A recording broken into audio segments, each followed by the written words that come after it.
Hello, everybody, and welcome to today's Savvy session. We're going to talk about these 6 lies that experts tell about PMAX. And before I do that, I need to open the door. I'm scared that there's going to be an echo.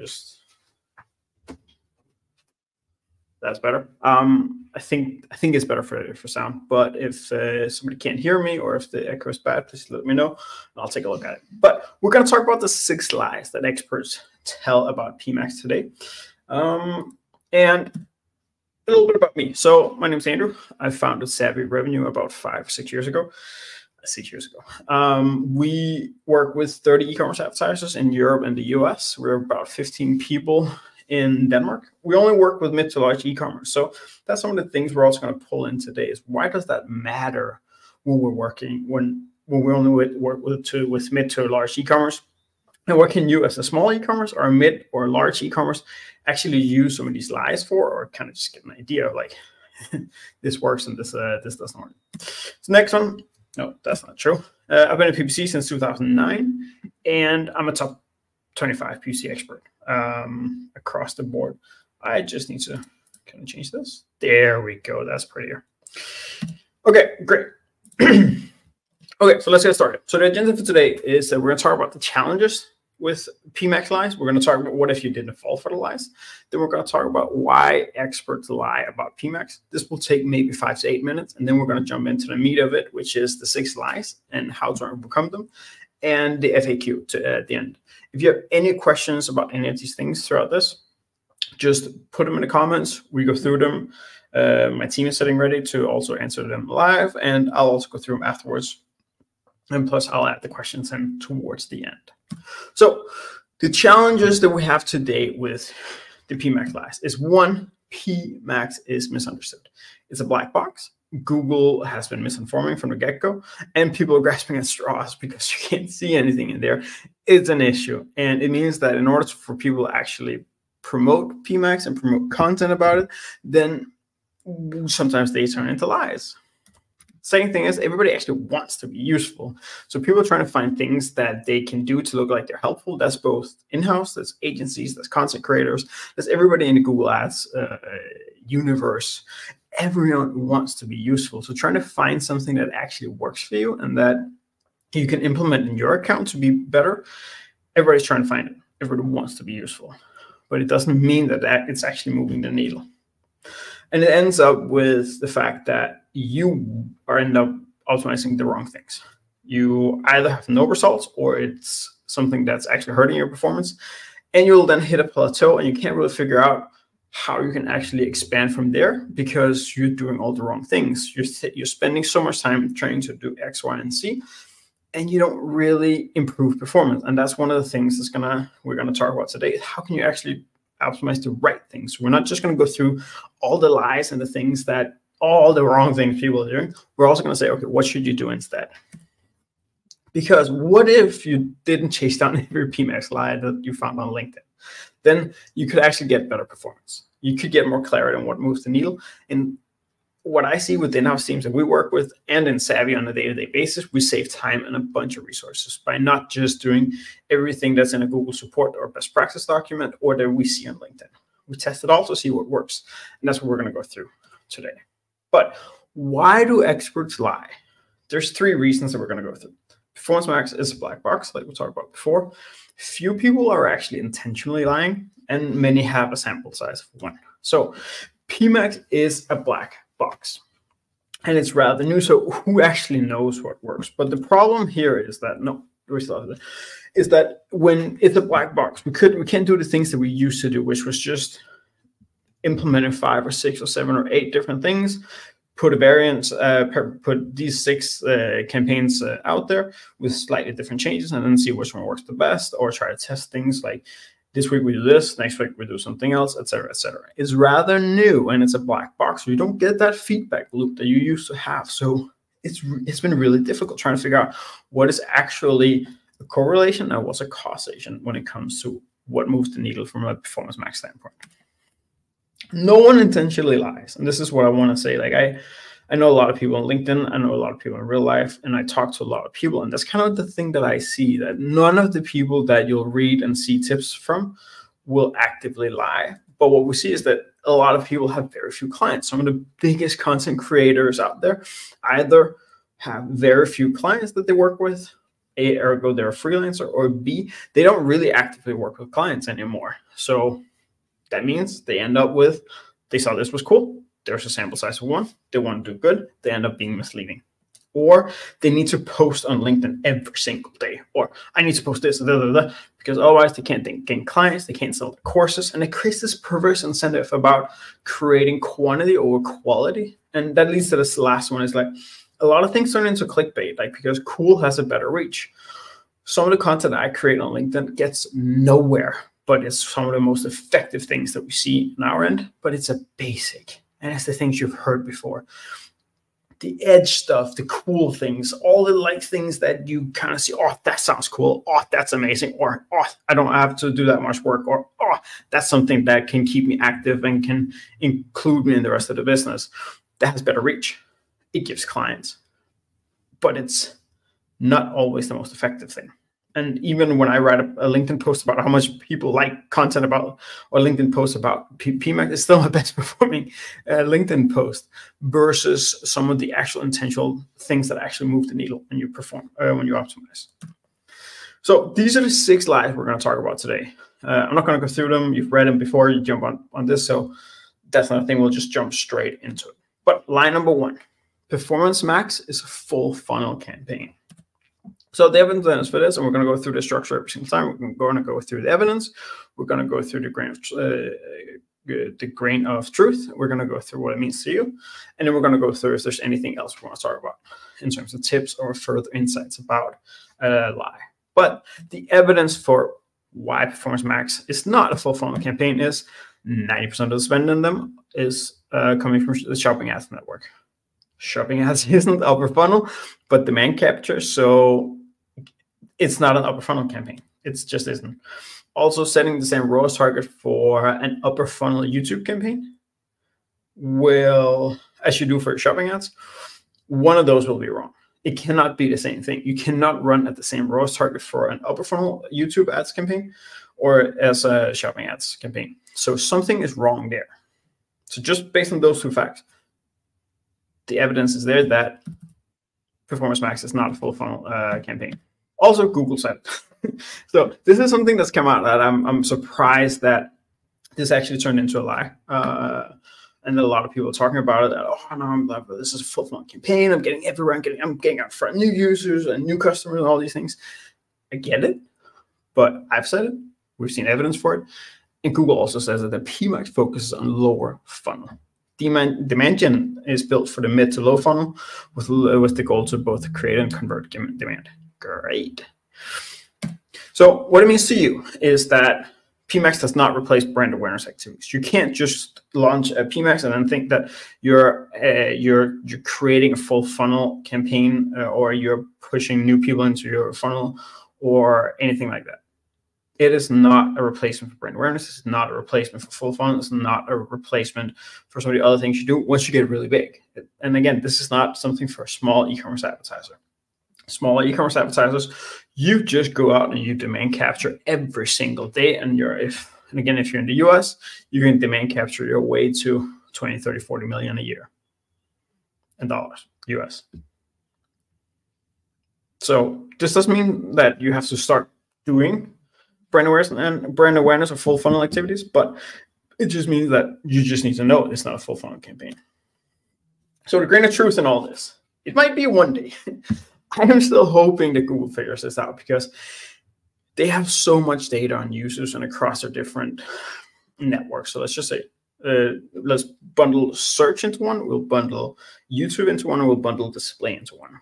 Just on the surface, like I would love for Google to start doing this where they said, where we went, okay, if somebody is searching for, let's say somebody's searching for a pizza stone and they end up buying, and that's cool. So they can look at that cohort of everybody searches for a pizza stone, and then they can go, what else do these customers do during their buying funnel or in their day-to-day? One thing could be that they are always visiting the same YouTube channels. It could be that they say they watch the same YouTube videos. There's so many things that we can create a cohort around and then say, okay, What else do they do on YouTube? What websites do they visit? And then go, okay, now we start pushing some of the creative assets that we have, images, banners, videos, onto YouTube, onto display. And that's kind of what you were hoping that Performance Max would do, but they don't. And that's one of the things that's really, really surprising. And there went my light. That's interesting. That's cool. We'll just keep going. But I'm still hoping that it'll work for one day. Meta does this beautiful. So that's kind of like the thing. Like, why can't Google figure this out? Because this is one of the things that Meta does beautifully. If you're targeting a cohort of users on Meta and then knows like, hey, this cohort or this cohort or this cohort will also work with the people that have already converted or the people that you're actually targeting right now, it will just jump out there and start doing it. So why can't PMax do it? And I see a lot of confusion when people from the Meta world comes in and goes, hey, we'll just do Performance Max and go everywhere. And then they'll run into many of the issues that we'll talk about today. It was supposed to be full funnel. I heard Google say it was full funnel. I heard people come out and say it was full funnel. We lost a client because it was supposed to be a full funnel. One of the biggest advertisers in the sports realm in Denmark, we lost because the guy that was running that, or that we were sparring with and working with on that, went on vacation, and he digested all the propaganda from Google on Performance Max and went like, yeah, we don't need you guys anymore because this is full funnel. I don't have to do anything anymore. I don't have to create all these funnels and campaigns that I need to create. Normally, I'll just use one PMax, no search, no shopping, no display, no YouTube. Just push it all in there and Google will figure it out.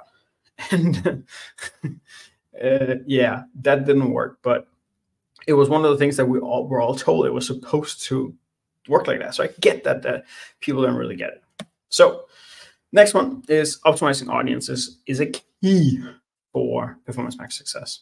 So the evidence here is that changing audiences has no impact on performance on an existing PMax campaign. If you remove audiences, it doesn't change anything either. There's some slight there when we're talking about audiences. I'm talking about the audiences inside Google Ads. I'm not talking about first-party data, like your retargeting list, your Klaviyo, your email uploads, and all that stuff. That's separate, but changing audiences, so going in, if you're selling mattresses and going in market for a new mattress, changing that has no impact whatsoever. So there's even documentation on this. Like when you start a new PMax campaign, and even in Google's own documentation, it will tell you the same thing. It will start focusing on that audience, and then it will expand into other audiences. That also means that when you go beyond starting a new PMax campaign, then you don't get anything out of actually going further. When you're starting a new PMax campaign, that's where it works. If you're changing things and optimizing and creating new asset groups for different audiences, then there's no effect whatsoever. So what this means for you is you need to stop optimizing by adding or removing audiences. It does not work. It doesn't change anything. And you stop creating assets for specific audiences as per line number 1. So the grain of truth in this is that, of course, PMax audience expansion will help to begin with. This is cool for big budgets. There's niche cases, but 98% of you out there, this is a non-issue. You can't use it to optimize for it. Then Smart Bidding has already access to everything, all these audiences behind the scenes, so you don't have to add them. And the last one, search intent will trump any audience out there, which will devalue the whole reason to use audiences. Let's go through these ones a little bit more in depth because it's a bigger topic than the earlier one.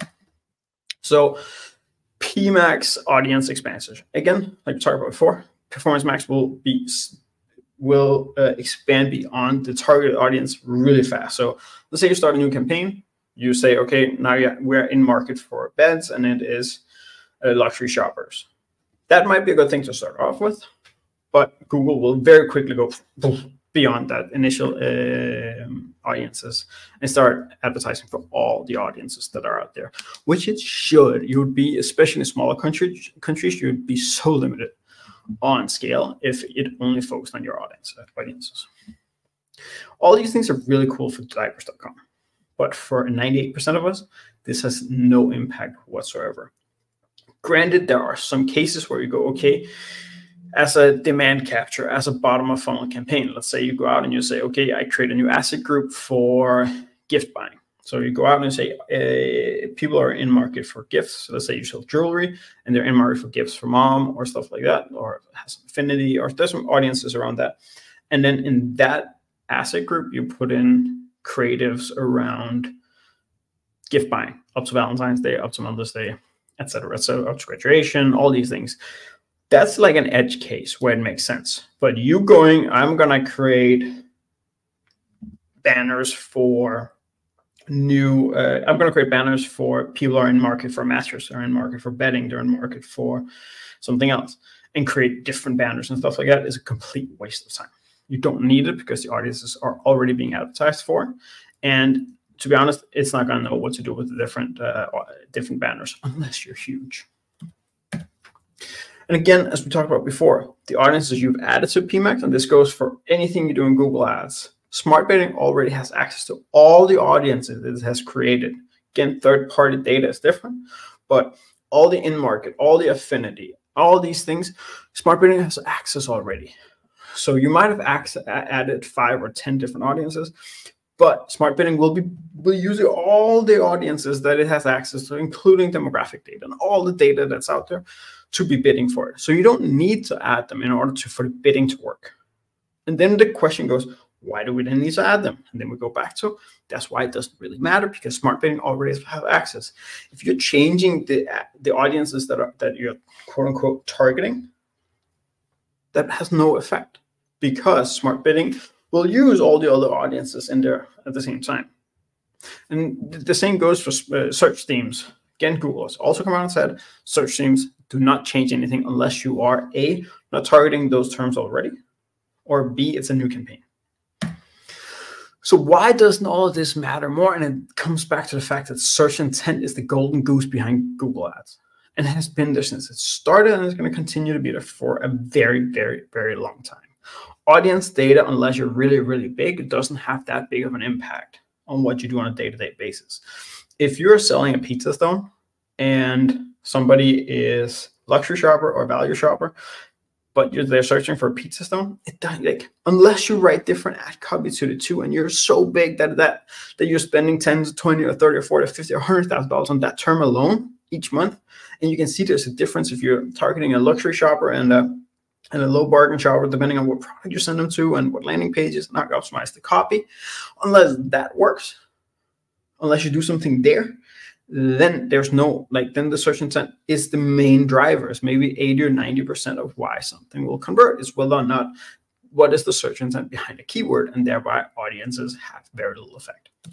So next one, aggregate everything in one campaign to maximize data to help the algorithm.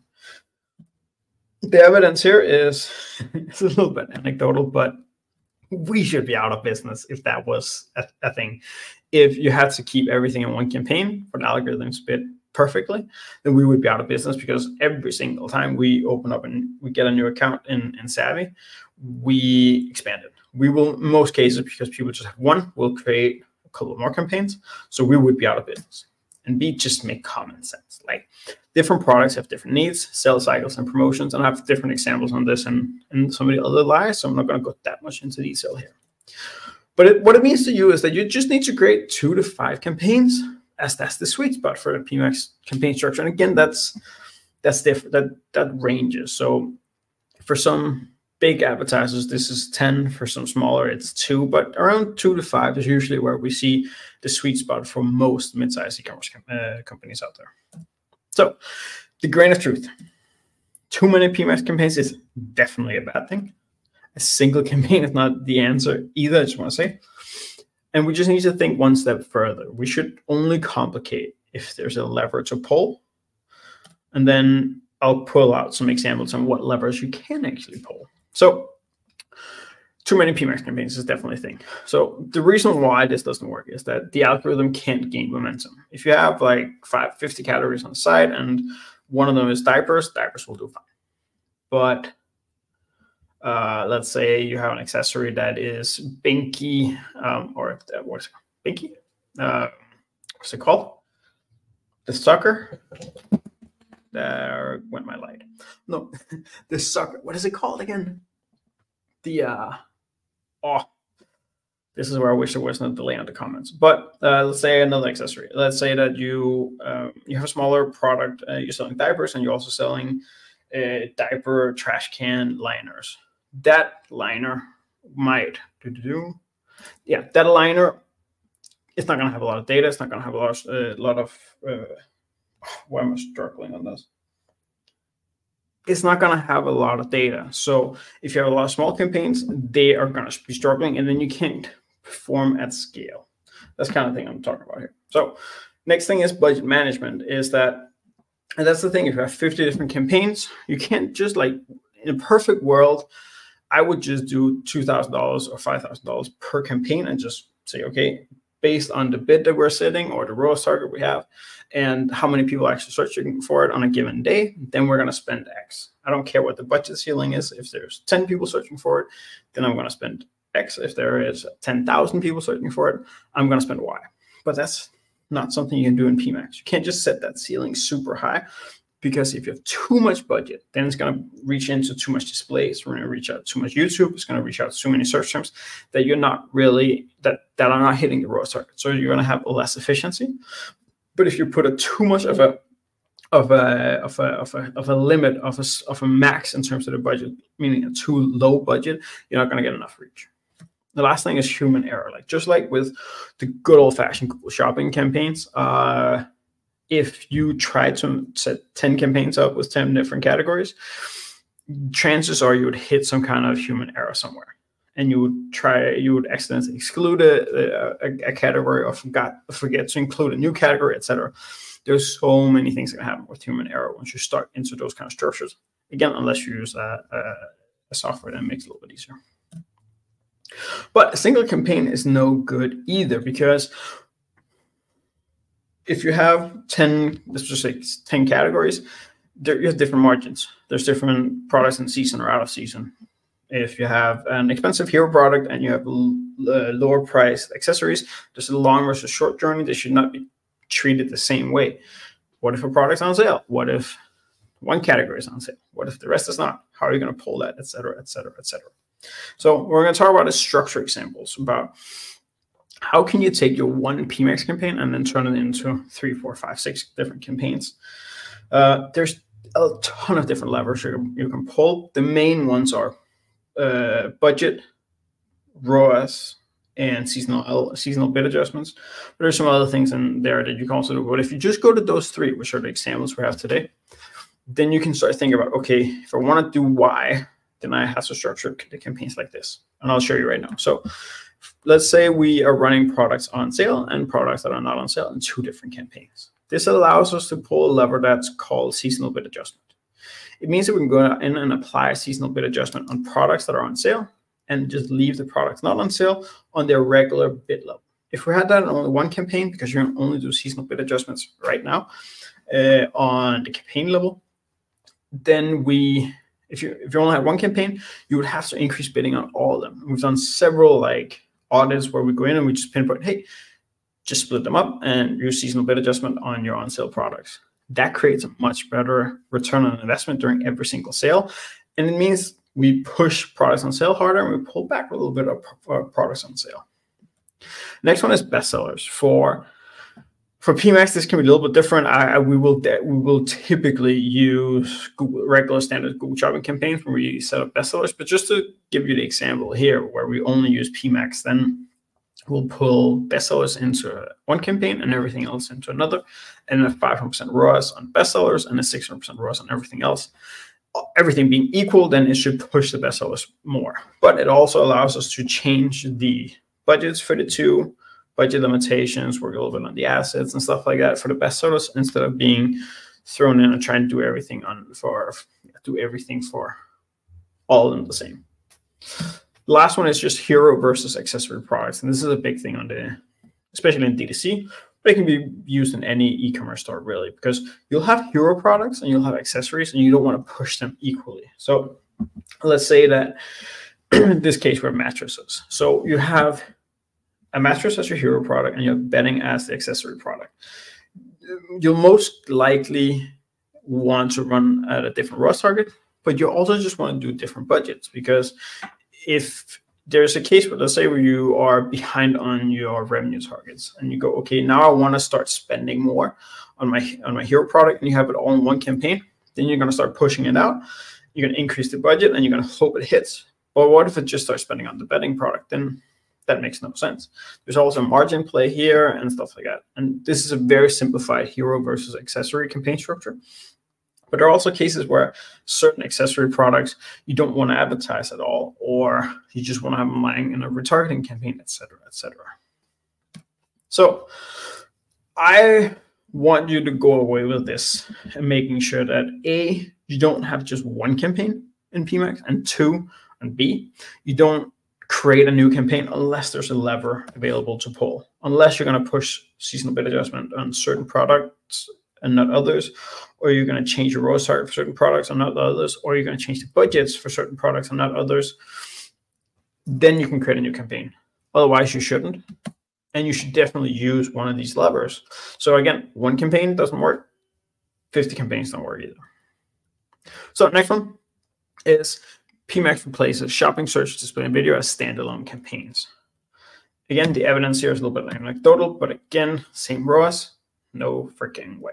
Can't pull the same display in YouTube ROAS as you're doing in search and shopping. It is not the same campaign type. It's not the same demand gen. There's not the same user behavior when you are going like, hey, I'm searching for a pizza stone. I'm going to buy a pizza stone.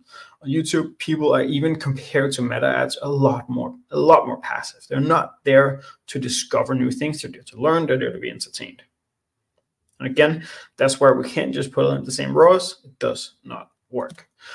And based on hundreds and hundreds of data points, PMax is not efficiently spending on display and video. Again, we'll go back to the first one I said. 90% of spend in any PMax campaign at least is Google Shopping. And then the other 8 or 9% regularly will be search. And then there's this fraction that goes into display and video. So again, go back to it. Performance Max cannot replace proper campaign structure across everything. But what it means for you is that PMax alone could and should prove Google Ads as a channel. Like, I believe that agencies should rarely be used to start your campaigns, because you should start, let's say you're starting a new business or you're running on Meta or another channel and you say, now I want to start Google Ads. What you should do is you should launch PMax, set a ROAS target, and depending on the category where you are in the world, like in the US, you should be able to get to 5 or 10, like you get to $10,000 to spend on PMax alone. Without an agency, without really optimizing, you should be able to get to there. If you can't do that, then it's because either you're in a market that's very limited in terms of the search amount there is, and that you can figure out, or B, you need to fix your site. You need to fix things with the pricing, with the offer, with the products, with CRO, with landing pages. Those are the 5 things that you have in your control that you can handle and manage and improve. Anything you do in PMax is not going to make a big difference. But once you get above a certain level, then PMax can't stand alone. Then you need individual search campaigns. Then you need to consider an individual or an individual Google Shopping structure, standard shopping. You need to consider display. You need to consider YouTube. Comes much further down the line. But we just see so much that you can do once you actually start expanding a PMax campaign beyond just running it as a PMax. And that's where agencies, freelancers, and in-house specialists, actually, that's where they should be used. But PMax alone can definitely improve Google Ads as a channel. So number 5 is strong video and image assets are key to success in PMax. That's a lie. And the evidence is really, really simple. The same thing as before. Based on hundreds of data points, PMax is not efficiently spending on display and video. I can't tell you how many times I've opened up accounts or spoken to in-house teams and even agencies where we've taken over accounts from them, and they just go, yeah, we used to provide all these assets weekly or monthly. Do you guys need them? And we go, no. Of course, we need to check some things, but generally we don't need them, and we don't, because we look into the accounts, we can see they're not spending that much. So this means for you, don't spend any significant resources on image or video assets. You should always check the network spend allocation, meaning how much spend is actually going to YouTube, how much is going to display before you start committing resources to it. Again, this can be a chicken and egg thing. If you're not giving any proper resources, then it's not going to spend. We're going to talk about that in a second. But I just tell you, if you're spending any significant resource on images and video assets today, I will tell you can cut it by 90%. It's not going to matter at all. And again, if you go in and you check your network spend allocation with the script or in PMax, hopefully it comes out at one point in time. You can see it directly in there. If you're spending 10%, 5%, 20%, and you can see there's a ROAS from it, then it's worth it. But don't do it unless you can see it's worth it. And this is where this kind of grain of truth comes from, because the better you're creative, the better your ads will perform. And I 100% agree. It's one of the biggest things in marketing is that the better your creative, messaging, ad copy, etc. is, the better your ads will perform. But all that doesn't matter when you don't spend any money. So having a really good creative versus a really bad creative, if the campaign type isn't supposed to spend a lot of money on upper funnel or YouTube or display, then it doesn't matter. So, and the whole reason why is that this becomes an issue. You can't force spend to display. So let's say we want to test new creatives or report how efficient they are across cold audiences versus retargeting. We can't really do that. We can do it in a regular display or YouTube ads campaign. And it really, really matters. Like, well, you're targeting a cold audience or targeting audience, what should the ROAS be, and all these things. Second thing is we can't set different targets. And again, it comes back to the whole thing. Display and video ads will have different targets than search and shopping. So bundling makes no sense. And that's where we go back to like, okay, the better you're creative, the better your ads will perform, great. But if you're only spending 5% or 2% or 1% of your spend on YouTube, are you really supposed to spend hundreds or thousands of dollars on YouTube ads, YouTube ad videos or videos? No, it doesn't work. It's just a waste of resources. So the last lie we're going to talk about today is without brand terms and PMax and non-brand performance offers. I see this one all the time. So I've kept this one until the end because it's the biggest one I see. And it's the biggest lie out there that's hurting people. So the evidence is we should be out of business. Every single account running PMax gets excluded. There's some caveats there. If we're running, let's say we're running 10 countries in Europe, and we have 3 main countries, we will exclude and separate out in those main countries. And in the 7, like just campaigns that are just launching, or we're not spending any time on it, we're just capturing the tiny demand that's there. Then we'll run it. We'll not overcomplicate it. And that's really a core, because it goes into another core belief in Savvy, is that you should not overcomplicate things. You should simplify everything, because it'll get complicated at one point in time. So simplify, simplify, simplify. But we always exclude. And if this was an issue, we should be out of business, because our clients should be running for the hills. We do this during onboarding. And again, we don't see a drop. We only see improvements in performance when we do this. Again, we should be out of business. And there's plenty. And the reason for these two things is that high performing or just PMax are spending 10, 20, 30, 40,000 US dollars a month will have plenty of data. Like the fact that your brand terms come in and it shows Google that, hey, these brand terms are from men in Ohio that also like to read a newspaper. It doesn't matter, because there's plenty of other data that comes in. So removing that brand term data doesn't make any impact on existing high performing PMax campaigns, or just generally performing high spending or generally spending PMax campaigns. So what this means is that you should exclude all brand terms from your PMax campaigns. If not, you're skewing your ROAS numbers at best, and at worst, you're hiding poor performance. So the grain of truth in this lie is, do I have this? Yeah, is not many startups in Savvy. We don't do new campaigns, so maybe. And then long term is no good. You definitely need to exclude. So I am not arrogant enough in many of these things, and that's something you get when you've been in this industry for 12, 14 years, is that I see many things that are not supposed to be working, or I talk to really, really cool people in the space that I trust. And when I have people that tell me that when they start brand new campaigns in e-commerce brand new campaigns for brand new accounts, and they say, in more cases than not, then it helps us to not exclude the brand terms initially, because it helps the PMAX campaign get going. And I didn't go, well, I fundamentally disagree with including brand terms anywhere in both performance and overall and all the like campaigns and all that stuff. It should always be separated out. But I don't start a lot of new campaigns. We don't start a lot of brand new accounts in Savvy besides new countries. So why am I supposed to go out and say I know better? Because I don't have that much data for it. So the grain of truth is this is that a lot of people that I trust say that it works for brand new accounts or brand new campaigns for that matter. So in that case, I will grant it, this might actually work if you're small and you're just starting out. But if you're mid to large, again, spending over $10,000 or $20,000 a month, then there's so much other data, like we talked about here, in the PMAX campaign that you're not going to lose anything by removing it. So I have 3 scenarios for why this doesn't work and why it's a bad idea to include brand terms. And this is something I can see I have not updated besides the headline. So we have an inefficient scenario, we have a brand carries spend scenario, and we have an ideal scenario. So, and stay with me here. I'm just going to remove myself so that we can see everything. So the target here is 350%. It's set to the same thing in all the other slides. This is one campaign scenario. And what we have here is we have $100,000 that's being spent in total. We're getting a 425% return on ad spend, which results in $425,000. On paper, we have target 350. This is amazing. This is great. But as we start digging into it, and this is one of the issues with PMAX is you can't see this. You can't see search term data. So you don't even know what's actually going on.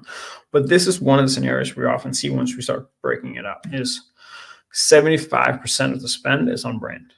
And because Google now goes, hey, we can spend so much money, especially for large brands, we can spend so much money on the brand that's better than our ROAS target, then that's what we're going to do. We're going to spend the majority of the budget on our brand terms because we're exceeding the performance. This is amazing. We're doing super good. But it also means that it doesn't have that much budget left for non-brand. So the non-brand will only spend $25,000. And because we're not that big at a scale yet, then it will spend $25,000. And it doesn't have to bid that high because it's already tapping into the existing search terms with the brand terms. So it doesn't have to go out and explore new terms in order to spend the budget we have and exceed the target that we have. So the brand terms are underutilized at a 500% ROAS. And it results in us having less revenue from non-brand than we're supposed to. And it, again, on surface, to start off with, this might be fine. I think that the brand term is an issue, of course, always, but this means we have definitely limited scale. The other scenario that we have is that the brand carries the campaign. So again, same scenario, $100,000 in spend, 350% in target. And generally, this doesn't look good compared to the other one. Again, 425 versus 330. And when we dig into this, we see that $90,000 is spent on non-brand. We get 200% ROAS, so we get $180,000 in revenue. That's unprofitable. 200% is below our target, is below what we're going to hit. But because our ROAS on brand is so high, but maybe there's limited scale that we can that it gets out of it, then it's going to start then it says, okay, we'll almost hit the target you're asking for, we'll spend the money that you want. But this is unprofitable. All the brand terms, all the like the 1500% ROAS is just covering for the fact we can't get a proper ROAS on non-brand. We should not be spending $90,000. We should not be spending $100,000 on Google Ads in this case. We should be spending whatever equals to 350% in target for non-brand. And then there's the ideal scenario, and you'll see the simplicity the second I click next. You see where this is where I can't figure out where to bid and how much to do in one place, etc. And then we go into the last one, we just go, great, spend $100,000, hit our ROAS target. This is our revenue. This is profitable, and we know it. And we're not overspending on brand. We know exactly how much we're spending on non-brand, what the ROAS from that is, etc., etc. I can't tell you how many issues there are with either under, like where the brand carries the spend, or where you see this where the where the majority of the spend goes to the brand, and then we're just inefficient on the brand terms. What you're really trying to look for is how can we have this scenario again where you have a really high ROAS for the brand, but you at the same time have everything separated out, and so you can know, okay, what are you spending on non-brand at a decent ROAS. So to summarize everything here, most of what you read online comes from a case study of one. Be careful when you read ideas and tips and learnings and stuff like that. I can't tell you how many times I'm in this industry and I go, great, I know you that posted this thing about responsive search ads or about PMAX, etc., with this really cool graph and like this data, and it looks really good. It looks cool. It looks new. It looks like something we should try. And I write them behind the scenes because I know them, and I go, can you share the data? And I get a data point that's like 11 conversions in one and 6 conversions in the other campaign. I go like, what? Is that what you're basing this on? And I see it all the time. So most of what you read comes from a case study of one. So learn to distinguish between fact and opinion. Like, dig just a smidge deeper than that post is on LinkedIn. Is it too good to be true? It most likely is. A lot of things are hard work. A lot of things depend on how good your site is, how good your products are, what the pricing is, and all these things. Just because it's new doesn't mean that it's amazing or revolutionary, or if you haven't heard it before. Everything with a grain of salt. And then it might work for some. But again, we go back to a case study of one, and that's why sometimes when we write things in Savvy and give tips, we go like, it worked for these 2, it didn't work for these 28, la, la, la, la, la, la. There's so many cases where we see like something will work in an industry or category, and it will not work for others. So just because you see something working doesn't mean that you should spend time on it or that it would actually work. So just make sure you test it before you just mindlessly spend time on things. Yep, that's it. That's it for me. We're going to go into Q&A in a second, but this was Savvy. We grow search and shopping for e-commerce stores across Europe. We're basically the agency that anybody choose when they want the best from in-house and an agency at the same time. And that's because we only hire dedicated senior specialists, no sales layers, no middle project managers and stuff like that. And our specialists only manage 1 to 3 advertisers. That means they can work proactively on accounts, and they'll provide sparring on strategies. So you can get to the business issues or bottlenecks that's happening and not just work on mindlessly changing things in Google Ads. So for the Q&A, I will change this slightly. Or do this there. Just going to pull in the questions. Okay, so cool. So when should you exclude brand keywords if using PMAX alongside standard shopping campaigns? So it's a slightly complicated question, but you should exclude brand terms in PMAX and your standard shopping campaigns. And then you should have a low priority standard shopping campaign that has your brand terms, that does not have brand terms excluded. If that's the way that you're asking for here. So let's say you have a PMAX campaign and you have your Google standard shopping where you're going to target your branded terms. You just exclude it from the PMAX and then you have it running in standard shopping. But when should you do that? I would say the second you start spending, like we'll do it really early on main markets, but once we start spending $5,000 or $10,000 a month, we'll expand it out, and we see it working a lot. Next one: what has been your experience with brand term share over time in PMAX campaigns? Can't really tell. So, but all I can say is that based on when we switch over, we see our ability to overall in the account hit the same ROAS at a higher scale. Meaning that we go back to this scenario that we had before where we're reducing our spend on brand while not reducing our revenue we get in from it, which relieves more budget for us to spend on non-brand. So our general experience is that we can lower brand spend a ton and still get the same revenue in. And then we'll use that spend on non-brand terms, and thereby we'll be able to scale much better. This one. How does excluding brand keywords affect PMAX's performance compared to standard shopping campaigns? It's the same. There's no one or the other. When we've talked about that already, so let's duplicate. How to prevent budget waste on untraceable clicks. So this was a noted question here. we got it. And it was just to expand a little bit on it. The question was, how do we prevent budget waste on untraceable clicks that we can't see in Google Analytics? So Google Ad, like Performance Max, will say you got 1,000 clicks. Google Analytics will say it's only 800 sessions or 500 users. I would, if that's a big thing for you, then I would move over to feed only.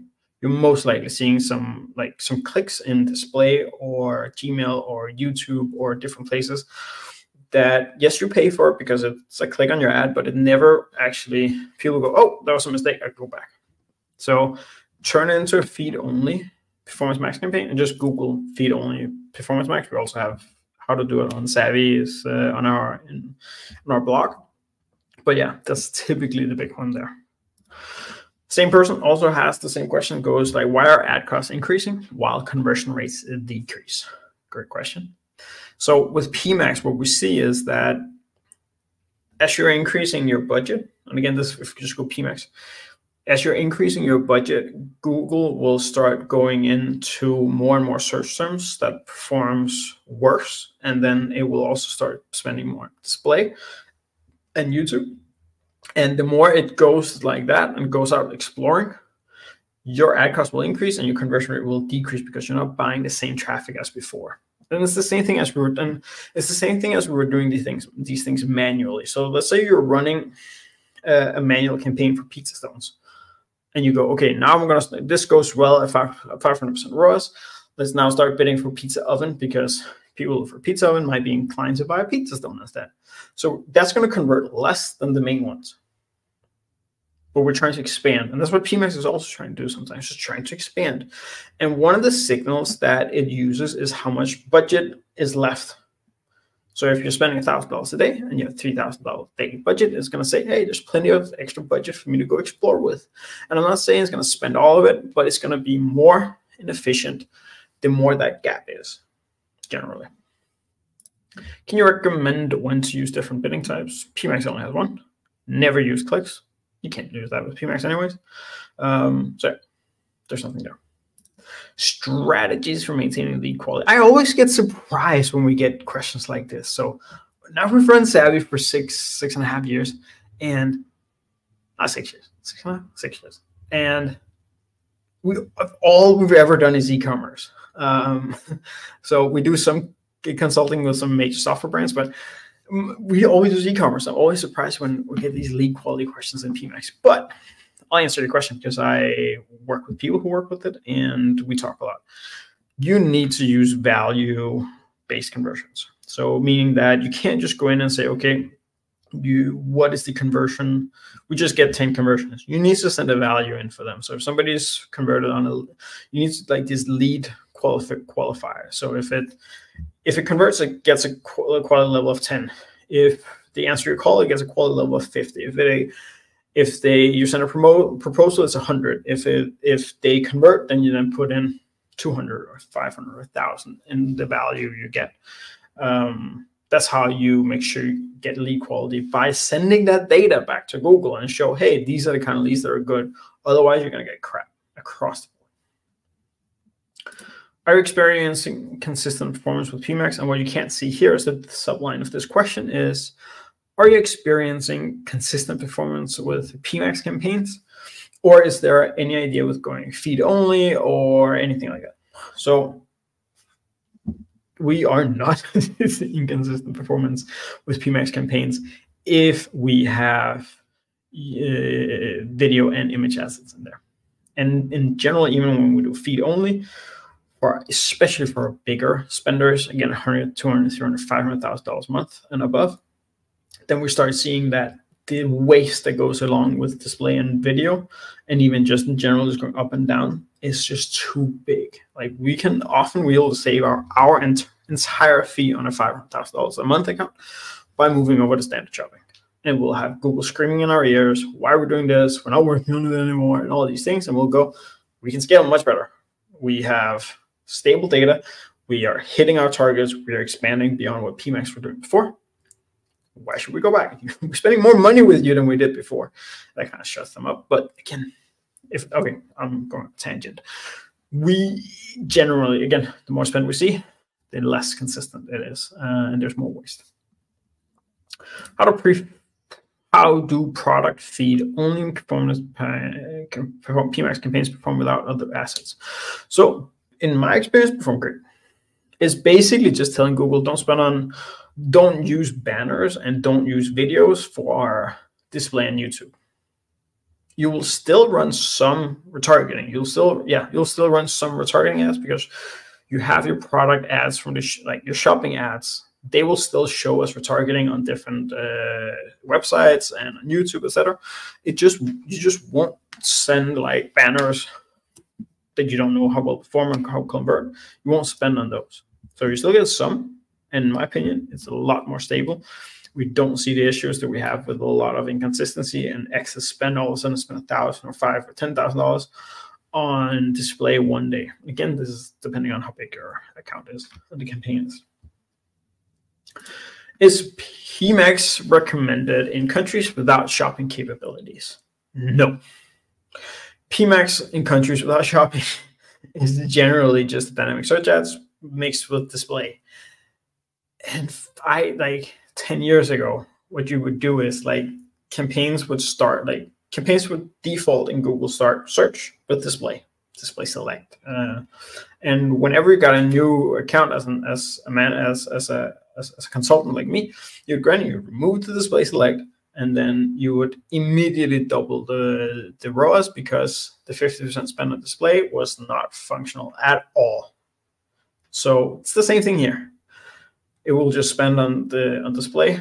Makes no sense. It will just spend with dynamic search ads. I love dynamic search ads, but you need to control and monitor what search terms it's actually using.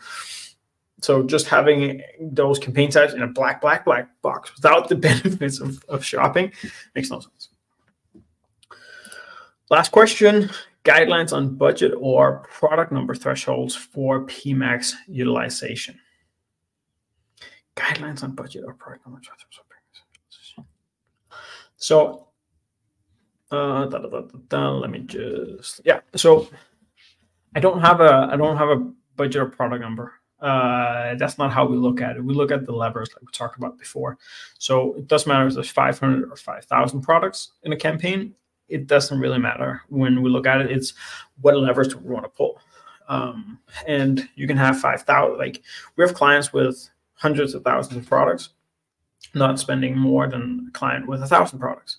And again, it depends on what's the demand for the category, how many searches are there on the individual products, and how well are those products actually converting. Because if there's no searches, we can't spend much. Or if there's plenty of searches, but they don't convert well, then smart bidding and just in general, we're going to bid those products lower and lower and lower, and then it doesn't really matter. So there's not a guideline on any of those things. But thank you to everybody who came in today. We're going to go through some of the more questions that are here on YouTube. And if you are on YouTube, then please just keep posting questions. We'll revisit all the time and to make sure all questions are answered. I think this was great, but let me know. What did you think? Do you think it was great? Do you think it was too much? Do you think it was too clickbaity? What do you actually think about it? Post a comment about how you liked it, and we'll interact afterwards. Thank you.